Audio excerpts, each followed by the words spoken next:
and we've been hearing a lot of derogatory stuff about China. And you're probably going to hear a little bit more about that tonight too as well, because there's some problems with China and their human rights abuses and all that. But they keep calling it communist China, and that's a misnomer. Every bit as much as, I guess, conservative is a misnomer and progressive is a misnomer these days. But we have a fellow named Marty Hart Landsberg with us tonight. He's the co-author of China and Socialism, Market Reforms and Class Struggles. He's a professor of economics at Lewis and Clark College. Welcome to the program. Thank you. I'm glad to be here with you. All right. You were here once before, and you talked about China back then as well. Yeah. So that isn't the only thing that you're interested in. No. When I first heard you speak, it was back in the early days of the WTO resistance, and you and Barbara Dudley were speaking about free trade and all that, and that rolls right into what we're talking about now. It does, because I mean I think it's all part of the search for how do you build decent economies in a decent world that's responsive to people and the environment. And right now, I mean, one of the things that has drawn me to China is because it's this huge area of economic growth. Many people criticize, as you say, but ironically, at the same time that there's so much criticism, there are people in Cuba, there's people in Venezuela, there are people in South Africa, Brazil, who are all looking towards it as a progressive model. Mm-hmm. So you have this complex situation of China as this incredibly fast-growing country where working people in the United States fear for their jobs. Mm-hmm. And we, as we can see with the Olympics, around the Olympics, have all these reasons to be critical of China. And at the same time, you have these progressive people in countries like Venezuela, Cuba, trying to think, how do we get our economies to grow? And you have people in those countries who look towards China as a model.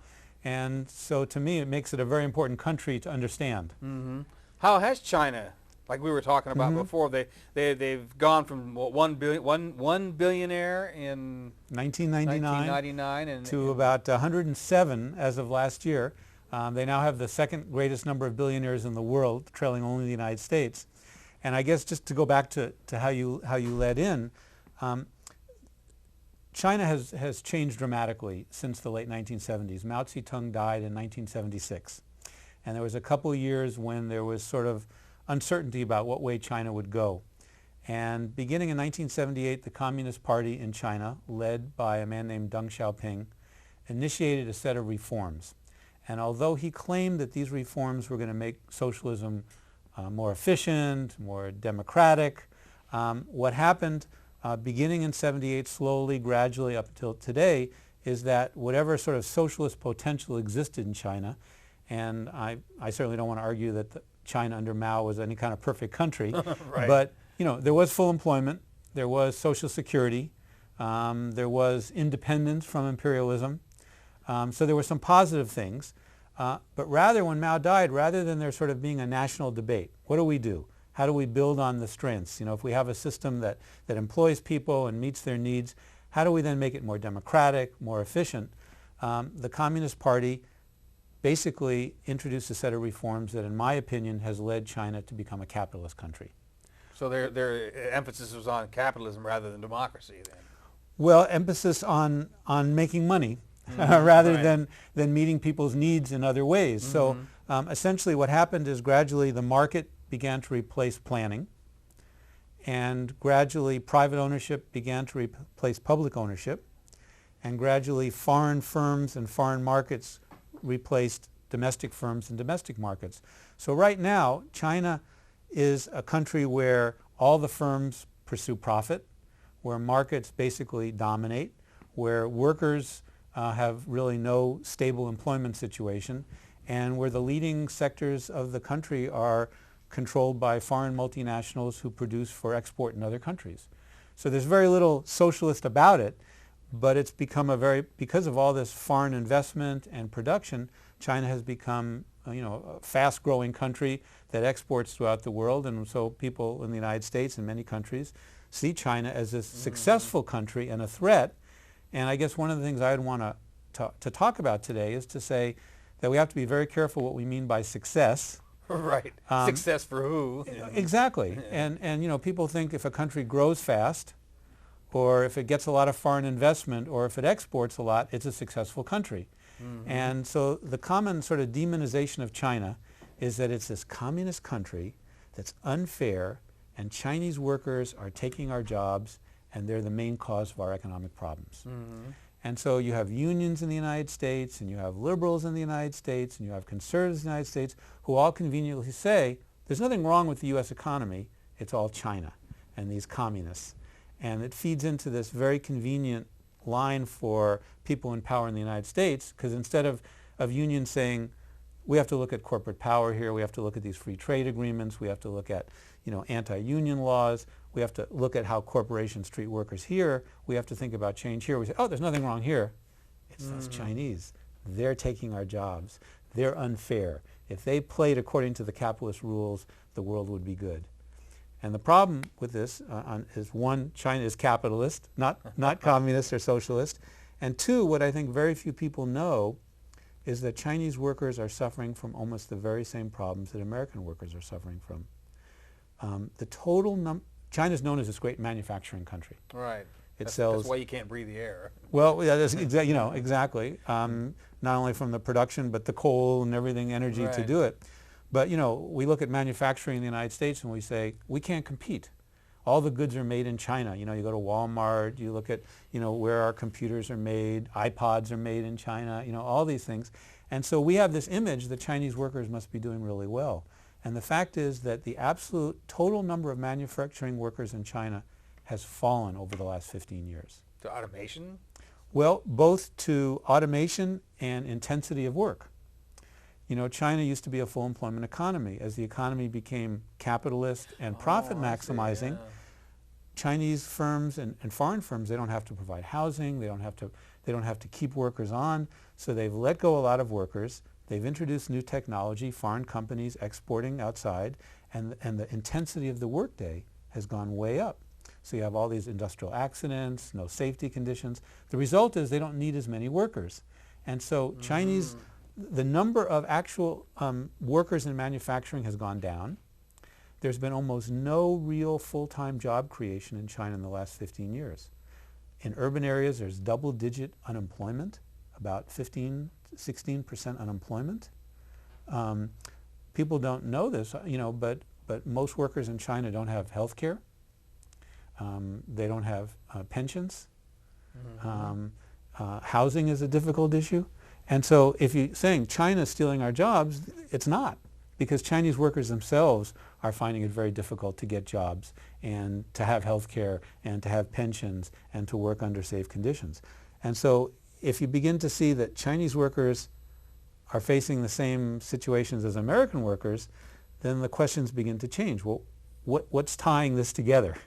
And what's tying it together is global free trade. Exactly. It's really a transnational corporate controlled production system.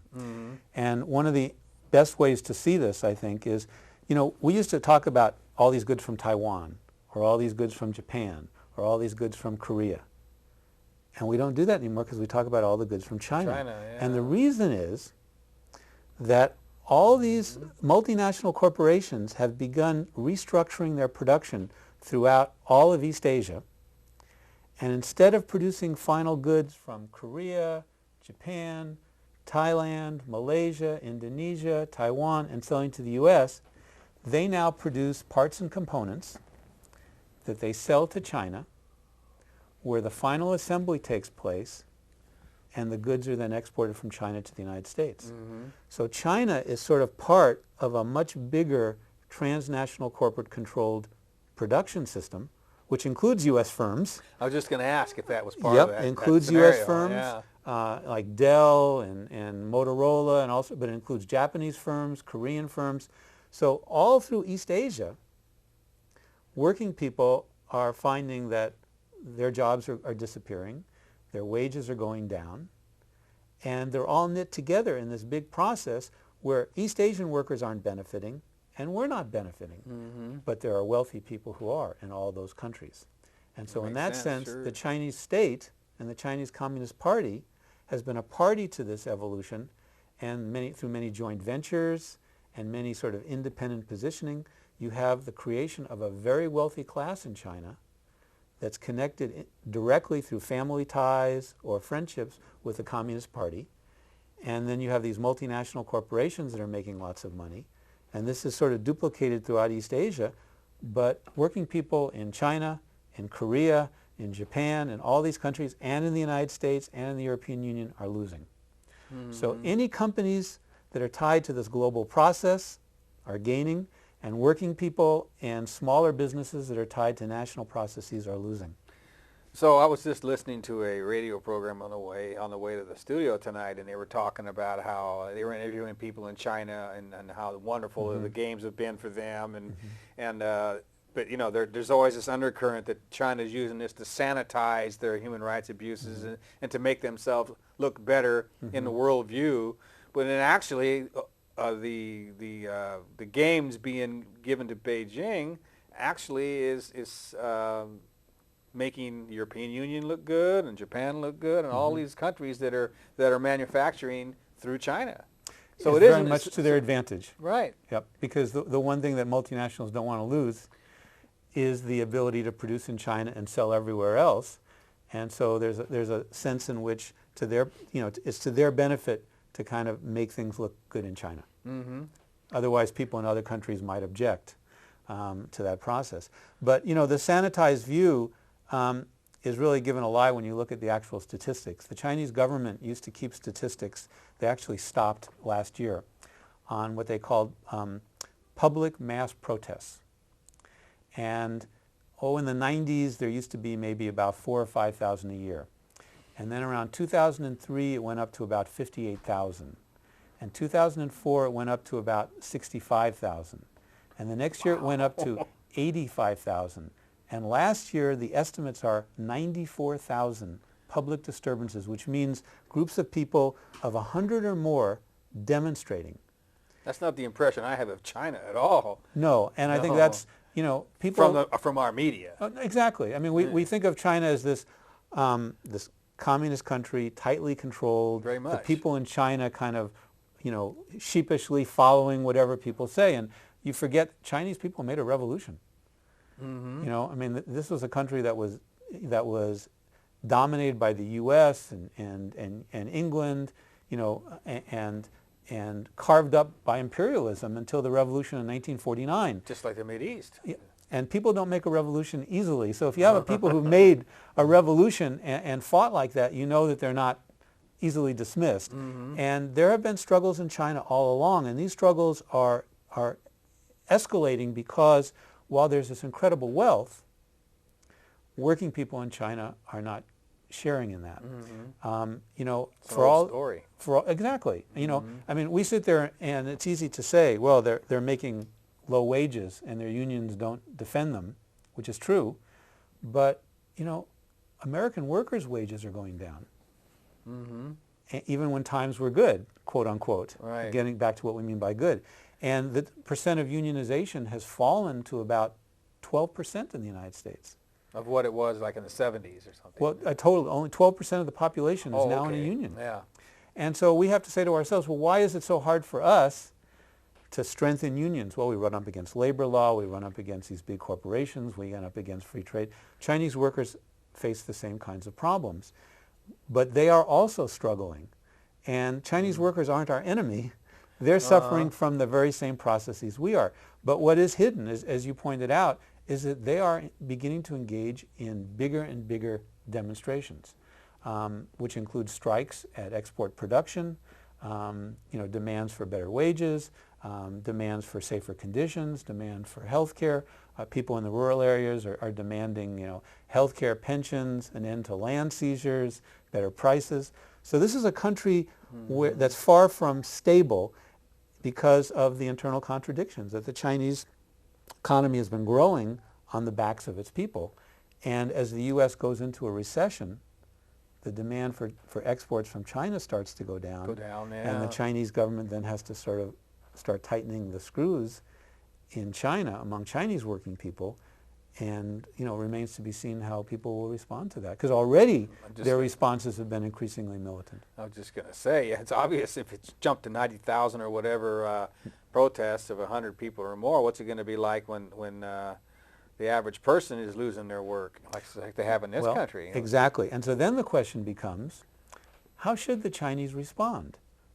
And if they hear everyone in the United States and Europe says, oh, those Chinese, they're our enemy, then they are susceptible to nationalist strategies, responses, just the way we are. We're told, oh, don't worry about our labor laws.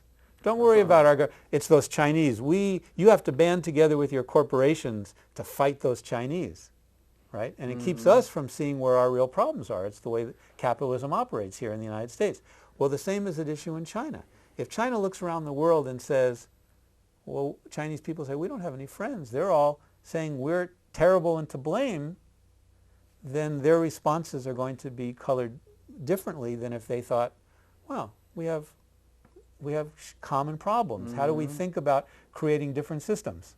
Right. It never ceases to amaze me how easy it is for capital or the establishment or whatever you want to call them to put red herrings over the real issues. Yeah. The whole disaster of NAFTA is quite often just covered up by our xenophobia with we've ruined their economy so they come up here, and we're against the immigrants, and then with China all we have to do is call them communists. Exactly. And people just stop thinking. These words are so powerful: immigrant, illegal alien, communist. And this situation, it's funny how in one direction we're moving with big smiles towards China with what's going on in Beijing and all of our companies going over there, and maybe some of our own companies are the ones that are bringing in this lead paint, and it isn't just Chinese companies. That's right. I mean, a lot of them are U.S. toy companies where things are manufactured in China. And, I mean, all those companies would love to say, oh, we want to have the very best conditions, but if it interferes with profits, it's too expensive for us.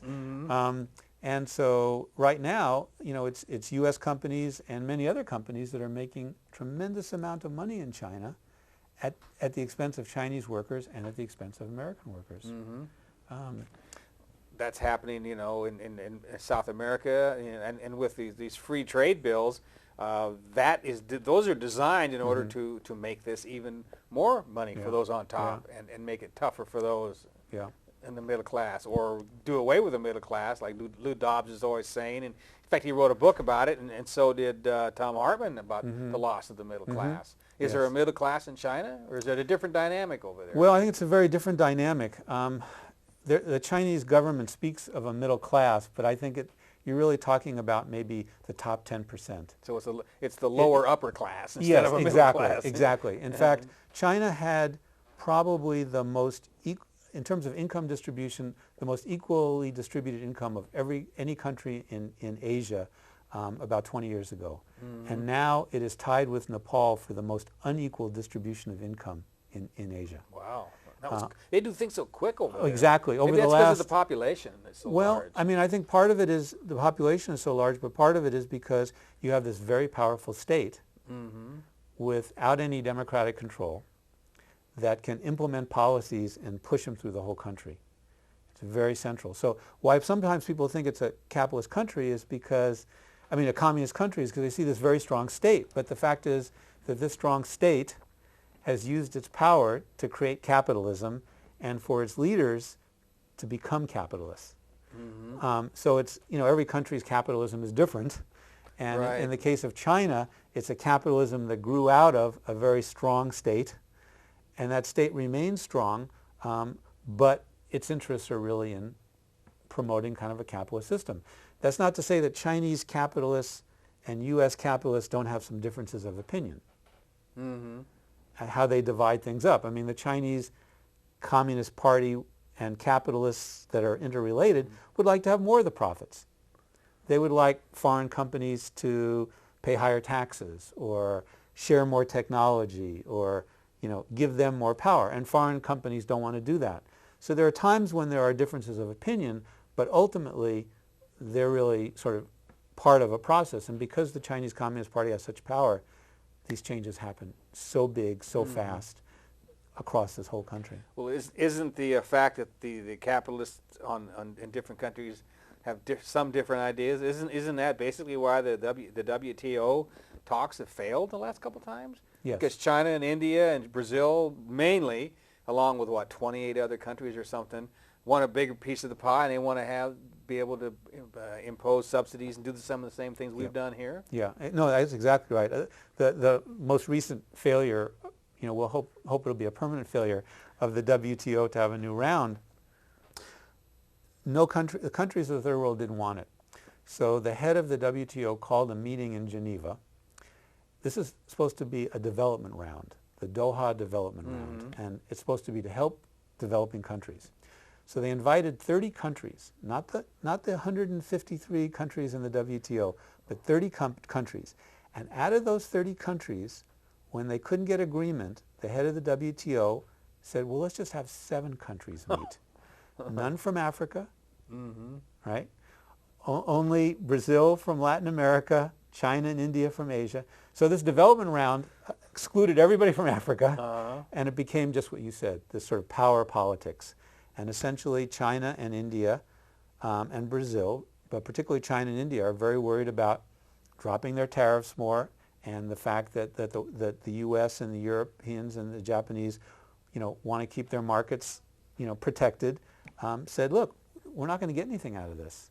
You want us to drop all of our tariffs, and you want to keep all these subsidies, and so this isn't a good deal for us. And it was a power struggle, and China and Brazil and India said we're not going for it, and so it collapsed. But it really highlights the fact that the rules of this game are made by these powerful countries, and it's political struggle. It's not a real commitment to development. It's not a process that helps people. But the large developing countries have a lot of power as well, apparently. Well, they have enough power now to sort of not be pushed further into a process. But, I mean, we always have to be alert, because ultimately, given what I've said about China, where you have a Chinese ruling elite that's very intimately tied. I mean, the growth of China is tied to exporting to the United States and the European Union. We're their biggest. We are the biggest, and the European Union is second. So what that means is they need to make sure that their economy continues to be able to export. Right. They're tied into a capitalist system. They're tied into the strength of the euro and the dollar. Exactly. So in that sense, their fight goes only so far. That's true. As they negotiate those terms, they want to get more for them, a little less. But it's not fundamentally challenging that whole system. If there's going to be a fundamental challenge to the whole system of free trade and capital mobility and privatization and all these kinds of things that make life worse for everybody, it's going to have to come from working people in different countries joining together, having confidence that there's other visions, and sort of fighting their own governments. It seems to me that a lot of the dynamics of this is because American and European and Japanese companies are pumping a lot of money into their economies through India and China. And I don't know so much about Brazil, if a lot of our major companies are down there, but that is what's going on as well. That probably gives China and India a lot of power too, because they have these companies making so much money that they're going to try to keep that thing rolling too as well. Exactly. And that's one reason why, even when the U.S. economy was doing poorly and people were doing poorly, the stock market was doing well, because these companies operate globally. Globally, yeah. And so a lot of the profits now of U.S. multinationals, European multinationals, Japanese multinationals come from their international operations. And as long as they have conditions that work well for them and they're making money, it doesn't really matter to them how the U.S. economy goes. If in Oregon we have counties where they have no libraries anymore, the libraries have had to close. Southern Oregon, exactly. They try to tie it to timber revenues and such. Yeah, but I mean now literally there's 2 counties on the coast where libraries have closed. Those people who live in those counties have no libraries, right? There are all sorts of difficulties of people without health care, education systems, but it doesn't matter to them. I mean, they're not going to trade off their freedom to produce elsewhere to pay higher taxes, to strengthen the state, to give us the ability to tap the wealth that's being created. It's not that there's no wealth. It's that private capital with this mobility to go everywhere it wants with these free trade agreements can always say, no, we don't want to do that. And if you try and do that, we're going to go elsewhere.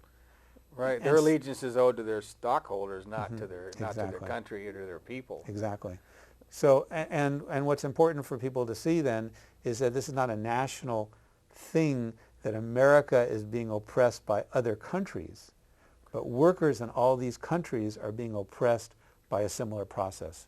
It's a process where the logic is, can't ask for raises, can't have public, strong states that can provide health care and jobs and promote full employment, because these companies have the freedom to do all these things. And until we begin to see that the problem is that corporate freedom and start demanding controls in solidarity with workers in other countries doing the same thing, we're going to be faced with choices that always get worse. That's a big leap for people to take, I think, to think outside the box of nationalities. Just like it was during the Dark Ages, it was difficult to think outside the local feudal lord and the church, which lorded over everything. Yeah. But especially considering that the way we hear about information and we find out what is going on in the world is through something called the corporate media, who have the exact same stake in all this as the corporations you're talking about. And just to go back to what you said earlier, which is that, when people find that even during growing times, the incomes fall. I mean, average income in Oregon has fallen every year basically for the last 6 years, even though the economy's grown, right? And the number of people without health care has gone up, and all the problems. And people then blame immigrants, right? And they say immigrants are taking our jobs, immigrants are draining our public sector. People don't know that there's a minimum corporate tax rate in Oregon of $15. And 2/3 of all corporations in Oregon pay just that minimum tax. Whether they're local or multinational corporations. That's right, right. And so here you have a minimum corporate tax that was set up in the Depression that has not been raised since. And about 2 years ago, when the governor suggested maybe raising it to $200 or $100, they squealed. the corporation said, we'll go elsewhere. And so over 85 or 185 bucks, they'll go somewhere else. And so the issue was withdrawn. Well, if people were saying, gee, why should all these corporations be paying a minimum of $15 a year? There's plenty of wealth there. I mean, the problem isn't that we're not generating wealth. The problem is that the ownership of that wealth and the relations behind that mean that the public that helps to generate it can't get any of it. But as you say, the corporate media doesn't focus on how working people are being squeezed and that the corporations won't pay taxes. And you never hear that. You never hear that. I mean, that's an important debate. Why is that happening? Why has the Oregon government introduced a series of tax write-offs that allow multinational corporations in Oregon to pay increasingly lower tax rates, which they have? How do we understand that when we're struggling with a public sector without money? It's so much easier for the media to say, "Oh, blame immigrants." Yeah, blame immigrants or the Chinese, or just focus on do these big exposés on Joe and his wife who making so much less money a month and they're going to lose their house and all this poor me victimology, but not really talk about the upper echelon of events that are causing this. Yeah, I mean, just these strings are being pulled. Exactly, and I mean one other way to sort of see this is 2 years ago, the Oregon Center for Public Policy, which does really, really great work. Down out of Silverton. I think. Exactly. Yeah. They did a study that concluded that in 2005, which is the last year they had really good data for it, 44% of all the net income created that year went to the top 1/2% of the people in Oregon. In Oregon, yeah. So almost half of all the income created went to the top 0.5%. It's probably the same in other states. I think it is. And so if we started focusing on that, what were the mechanisms? Why is it the law makes it so hard to unionize? Why does the law make it so hard to have taxes? Why can't we restructure things? We'd have very different conversations and a much greater chance of building decent communities, decent jobs.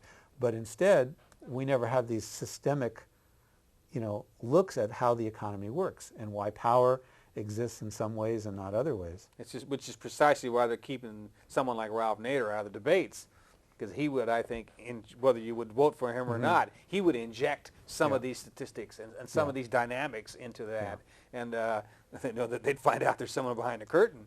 Well, we hope, and that's the thing. That's why your kind of program and the community resources we have are so important, because we need a sustained engagement with these things through a media that's under our control, that's responsive to us. Otherwise, these kind of one-time things become just lost in the sea of things. Yeah, because people tune into to public access, and occasionally they'll find something that talks about this issue, or like the TV set or different programs. But then they turn around and go back to CNN, and they get this just glaze of 24/7 of the right now it's the Beijing thing. But if it's not the Olympics, it's this poor woman that disappeared in Aruba, and they talk about it for months, or all these different things that there aren't news or snooze. Right. And the dynamics that we're talking about aren't that complicated. I mean, if I can grasp it, I mean, I have absolutely no grasp of or any education in economics, but it's pretty obvious that it's those who have the most find it a lot of ways in order to keep it and to keep that curtain down so no one sees it. Yeah. And this would brought us, that's what probably prompted you to write the book there. It was what, China and Socialism, Market Reforms and Class Struggle. Precisely because, I aspire to a much better system than capitalism. And I think we deserve it, and I think it's possible.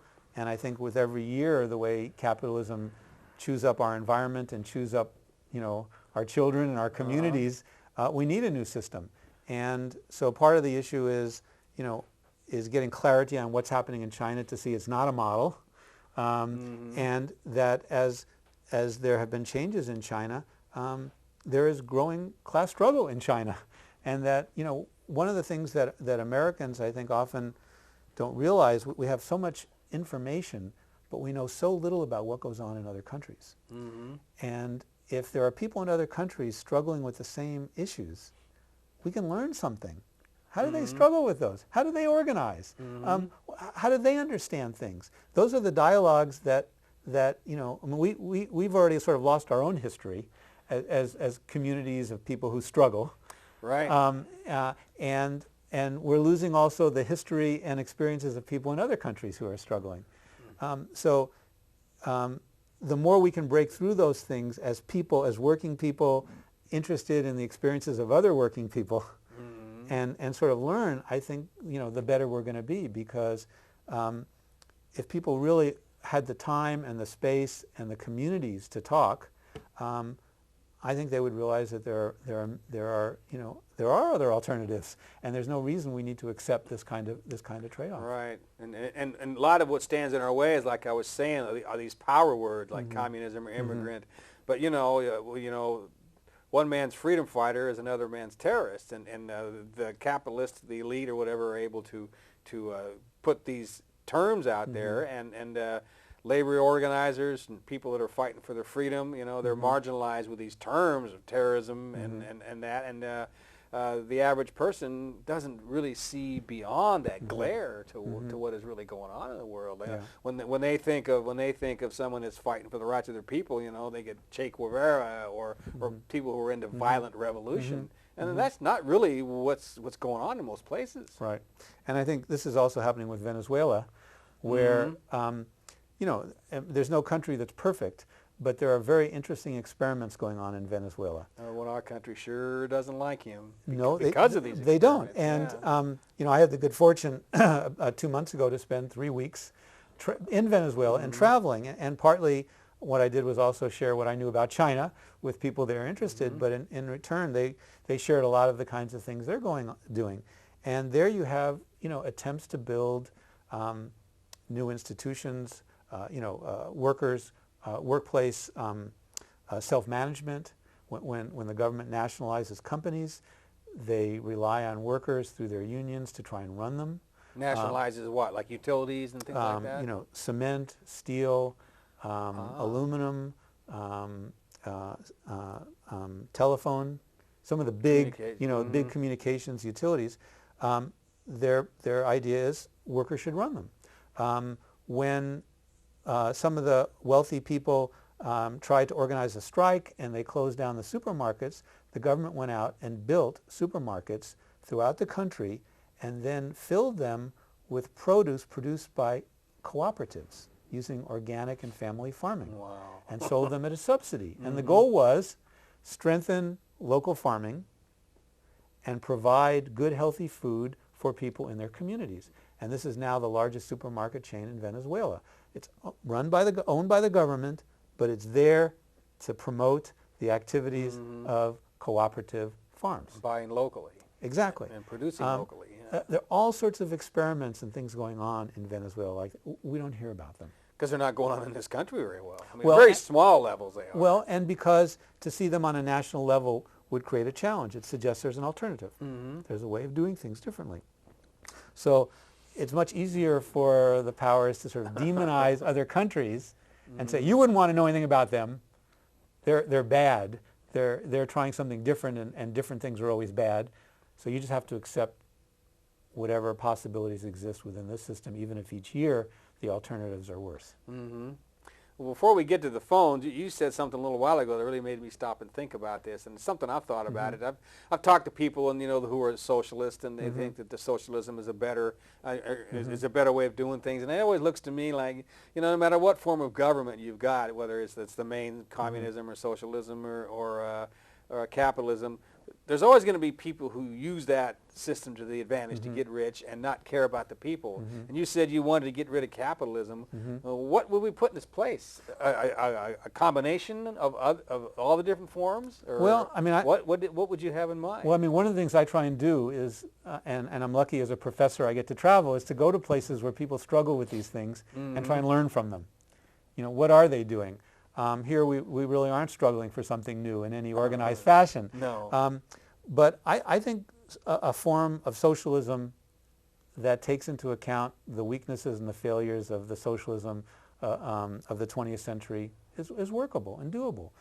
One of the things that the Chinese had was, during the Mao era, was a very strong state-dominated system. It provided lots of benefits, but it wasn't democratic. And when that system, when Mao died, the fact that the party controlled everything so centrally meant that the new leadership could change the country immediately and make it a capitalist country, even though the workers didn't want that. Okay? One of the exciting things about Venezuela is that the government there is trying to create cooperatives, worker-controlled factories. It set up a new thing called communal councils, which are large neighborhood groups of maybe 200, 300 people who elect their own representatives. All these representatives come together in urban communes. They get to decide how to use money. The government sets up cooperatives, and these cooperatives make arrangements with these communal councils to produce the goods and services the communal councils need in exchange for subsidized loans and support. So what you start to get are communities that talk about what their needs are, and people who collectively own their own factories producing for those needs, knowing that the community will take care of them as long as they provide for the community's needs.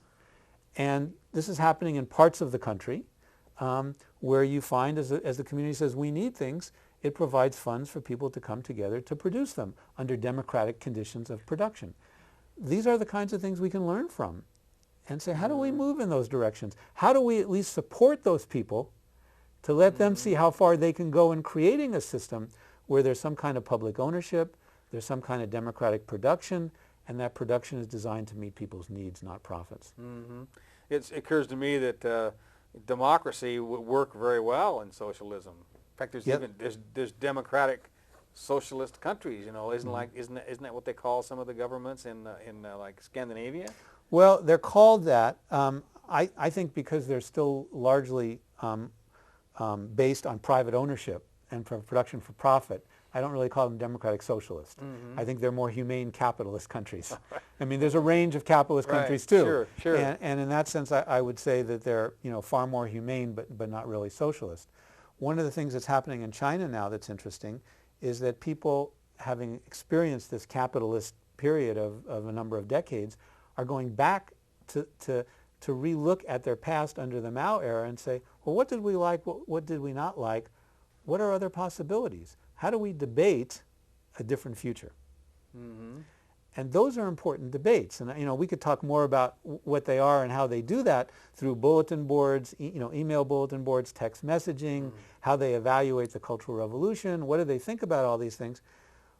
We haven't got to the point in this country where we can engage in debates about alternatives. Our communities are too fragmented, our unions are too weak, we don't really believe that there are other alternatives, and we have to get back that confidence to say, of course there are. We don't have to accept no taxes and no unions and declining school systems, right? Mm-hmm. Well, I think a lot of it is because we only have one party system. Mm-hmm. I think a lot of that that's the problem, because there's really no agitation between the two. Both sides of those of our political parties pretty much are in the pockets of the capitalist, and they're scared to death of anything socialist. Yep. And I don't look to them to offer us those alternatives. They're not going to implement But this. what I look to is figuring out how we can build stronger unions, how we can build stronger communities, how we can build our own institutions to have these conversations, to take advantage of things. I mean, what do we want? Do we want higher minimum wages? Do we want decent social services? How do we build those? How do we take hold of the resources? And in that, I think we can learn from the fact that there are other countries doing other things. Healthcare. I mean, this is a healthcare crisis. That's getting to be more and more an important one as It this is country ages. absolutely a critical. I mean, it's now hit the middle class, where people don't have healthcare, and yet we pay more for healthcare. We get fewer benefits. There are many other models. How do we begin to discuss this? That's what we have to put on the agenda. This is a fight in China as well. Most of the manufacturing work in China now and construction work is done by migrants who have come from the countryside into the city, about 200 million, okay? Those migrants, because of the Chinese system, have no urban rights. Really? They can legally be in the cities. They produce most of the manufacturing goods. You want to know why they're so cheap? Okay, these working people get no health care, no welfare payments. They're not subject to the minimum wage legislation, right? They can stay in there and work. Most of them have to live in dormitories that the factories provide, right? Even their children born in urban areas don't get free public schooling because they're forever peasants. They can stay, it's like apartheid. They can stay in the cities and produce, but they have no rights. They have no pensions. They're not covered by the public health care system. And the local governments, of course, don't want to change that because then they'd have to tax the companies and provide more public services, and the companies might leave. Right? A lot of those companies aren't Chinese companies. A lot of them are not, exactly. But now the peasants who now live farming, urban migrants, are now trying to say, well, how do we handle this? Right? What kind of response do we make? And so they're beginning movements around, better labor conditions, better working conditions. The fact that there have been so many strikes and activities has forced the Chinese government to pass a new labor law. That new labor law started this year, 2008. And who do you think were the biggest opponents of that labor law? Probably us. U.S. multinationals, European multinationals, Japanese multinationals. They did not want labor laws that would protect workers. So our companies are becoming involved in labor politics of other countries. Oh, I mean, not Which new. is basically not what new. NAFTA is all about. Exactly, right? exactly. Right. And they managed to adulterate that or dilute it, They or managed just do it. to dilute it tremendously. One of the big issues is, workers are supposed to have contracts. Only 20% of workers in China actually have written contracts that say what the companies are supposed to pay them. The law was supposed to provide that companies have to provide written contracts and have to let workers be full-time workers, right? Give them ongoing contracts if they work more than 4 or 5 years. So what are the companies doing? They watered it down so they can now fire those workers and hire them through dispatch companies and treat them as temporary workers and get around the law. Yeah. So they put in sort of loopholes in the law. See, well, we got about less than 15 minutes here, so we put up a phone call up there. Maybe we'll get that up here. Might have already been up, I don't know, but we'll get the phone, and hopefully folks can give us a call and ask some questions. I found this very illuminating. The book is China and Socialism: Market Reforms and Class Struggle. And it comes as a surprise to me even that there is a class struggle in China. Mm-hmm. Well, you wouldn't know it, would you? No, you would never know that. Yeah. And all we see is how proud they are and how nationalistic they are and how they're kicking our butt with gold medals and all that. They've been training forever for all this. Well, people are nationalistic, as are we when we're challenged. Right. But leaving that Olympic aside, the fact is that the success of China in exporting has not enriched the Chinese working class. It's impoverished it in the same way that process has impoverished our working class. Yeah, and basically, we got a phone call. We'll get the first caller up. First caller, you're on the air. Hello, you're on the air. We're still working on getting your slider up there, I think. We can't hear you. Hello? There, you're on the air. Hello? Hello, you're on the air. Oh, I can't hear it on my phone, so... well, we're still... Oh, there, now I can hear you. Oh, great. Sometimes the first call is sometimes a little bumpy. A little adventure. Yeah, a little adventure. All right, well, welcome to the program. Well, hi. I love watching your show, Jim. Well, thank you. And I really love how you're talking about getting the community involved, because I would like to see our communities use public access TV more to engage people, as you said. And I think it would be great if college professors like you could have more shows on public access TV. I think I learn a lot, like you, Jim, mentioned Tom Hartman on Air America. He's educated me about progressive economics just by listening to him for a couple of years. I've learned more than I did at college. And so I think if college professors got on public access TV, also if the communities, if people got together at the public schools and at libraries and talked about these things with college professors, because you're the ones who know so much about these progressive economics, socialism versus capitalism and all that. And I can speak to it a little, but I'm not, a college professor. So what do you think about that? Well, thank you for those kind words. I'm not sure college professors have all the wisdom, but we are lucky enough to have a lot of time to read and to travel and to offer insights. But I think the critical thing is getting the community together. And I think, the experiences that people in the community have are as valuable a resource as anything we know. But I think it's the combination. Right. Where we have that back and forth. And I'm not a good public speaker. I would love to see, college professors and students lead shows like these, and then have, community members come on and engage in the conversation. Yeah, I agree with you. So, and I would like to do it myself at some point, and I've gotten busy with family illnesses right now and things like that, but if I can do it, I will try myself but, I would like to pass on that idea to people who are watching. Let's all do that. Let's all get on public access TV, have meetings at our schools. You can meet at the library for free. Unfortunately, it costs money to meet at my local school. You have to pay money to have meetings at the school, but I'd like to try to do that. Well, these are the kinds of struggles, too, where we start to say, we need these spaces. We shouldn't have to pay to use our public spaces. And if we don't have money, it's not that this economy isn't generating the funds. It's that we, the public, are being denied access to the funds that we help generate. Right. I called my local school and it said, how much would it can I have a meeting at my daughter's school?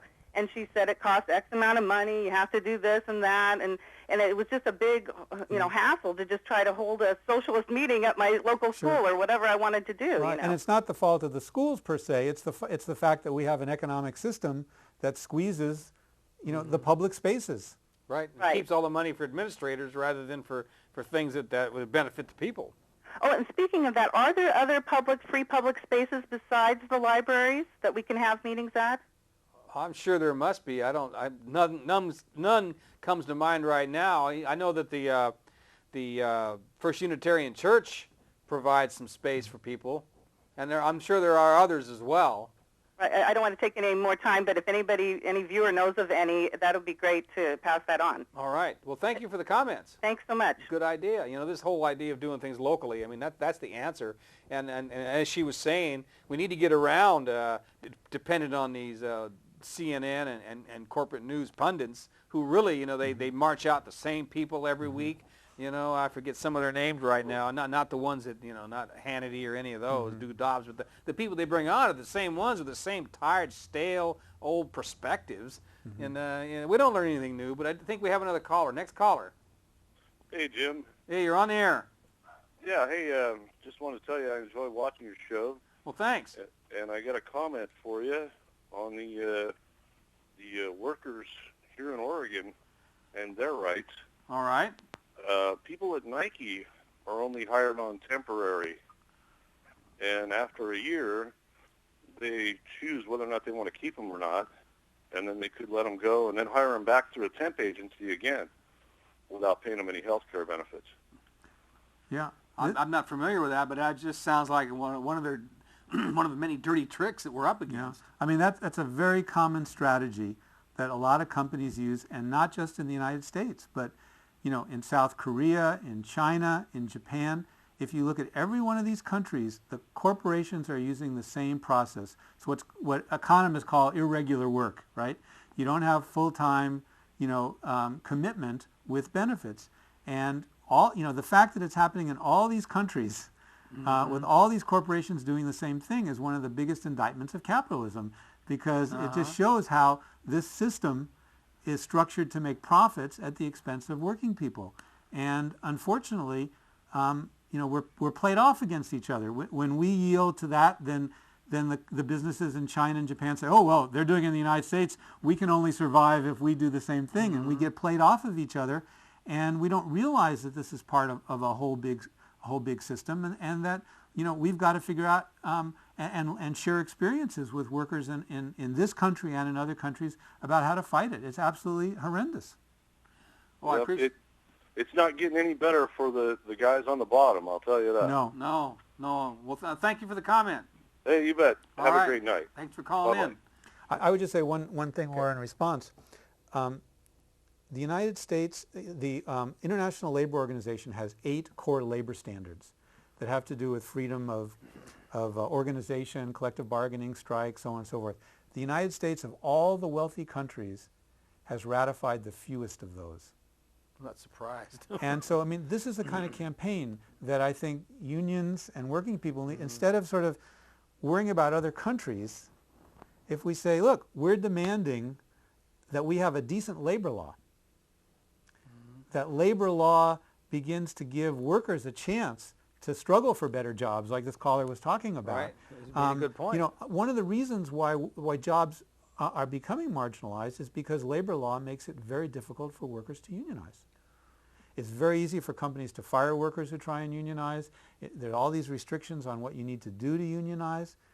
People fear being unions because of capital mobility. These are really important issues that we need to struggle around, and we need to look critically at our own system and how it's operating.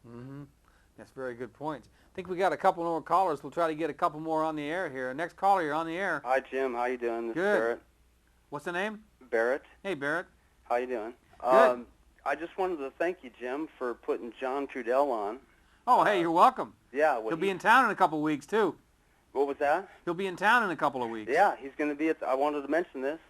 He's going to be at the Hempstock on the 6th and 7th, which is September, Saturday, Sunday. And it's educational, and even if you're not into the hemp scene, There is a music scene. well, yeah, that too. But not only that, the diesel engine was originally designed to run on hemp seed oil. You can Right. get more out of an acre of hemp when it comes to the wood, so they don't have to cut down our trees. You bet. The oil and the food. I mean, that's why it's Textiles. illegal. You bet. Business interest. And I was hoping, because I don't know, I'm not sure if I can get a camera or not. If I don't know if somebody wants to show up with a camera. I don't know if I can get one. But Well, I'm there'll gonna be try. some folks there with cameras. I volunteered, so I don't know if I can do a camera and volunteer at the same time. But Anyway, Jim, yeah, John Trudell's right on. I don't know if any of your viewers out there, I'm sure they've seen him too, but man, that guy's right on. His family, can you mention what happened to his family if you know? Well, we could do that briefly. We have one more caller coming behind you. I'm off. Yeah, well, he was doing just basically what we're doing here. Is we're speaking out and trying to speak the truth. And okay, we've got no other calls. Oh well. And the FBI told him he needed to stop talking that same night. His whole family and his wife's family and his children were all burnt to death in a fire. And this fellow will be here to speak the 6th and the 7th of next month, like he was saying, at Hempstock. And that program that usually talks about it comes on at 8 o'clock. I don't think they're going to come on tonight, but they'll be out on in the future, and you can find out more about this. But we got about a little over 2 minutes to wrap up here. Like I said, got to keep reaching for this. It's China and socialism, market reforms, and class struggle. And you know, the class struggles in China is just a lens through which to look at the class struggles all over the planet. And it isn't like it's any different over there. I mean, they have their own dynamics, being it's communist, but at the same time, they're dealing with the same struggles that they're dealing with in South America, Central America, Mexico, and there we are here. As we are here, and as you said, you know, as you put so skillfully, and the first person that called up, the answer is to grow locally and manufacture locally as much as possible. Obviously, we're not going to grow avocados here, and we're not going to grow oranges, but we need to do these things locally and agitate locally. And I mean, to do it locally, but in the context, I think, of realizing that we need to challenge this whole system. And that's going to require some national movements that create space for those local activities. Sure. That we have to recognize that we can't build a new world locally, but that it's a building block in sharing and working with other people, because we have to stop the WTO process, the free trade process. We have to restructure the whole way in which this international economic system works. And that's going to require national transformation. And the way to keep that exciting and also democratic is to have it fueled by local community efforts, tied together with kind of, you know, to collectively coming up with new visions. Sure. And that democratic is with a small d, because yes. we've given up, or I never really believed in it, but a lot of people have given up on the democratic with a capital D, because they are as much part of the problem as the Republican Party. And you know, it's independent thinking, and people paying more attention to the folks around them. You know, what, like Jim Hightower says, you know, everybody talking about we need to have a movement, but they don't want to include anybody but people who think like them. You know, that's the biggest problem. He says we need to get the tobacco chewers up there with the granola eaters, and you know, I don't know if you know who he is, but he says things. He turns a phrase. Yeah, he does turn a phrase. So I guess we're down to the end of it here. We just got about a few seconds left. I want to thank everybody for tuning in. This has been very illuminating to me, and I try to catch it on repeat, and because there's a lot of good information here. And I want to thank Marty. My pleasure. All right. Thank you for tuning in. We'll be back next week.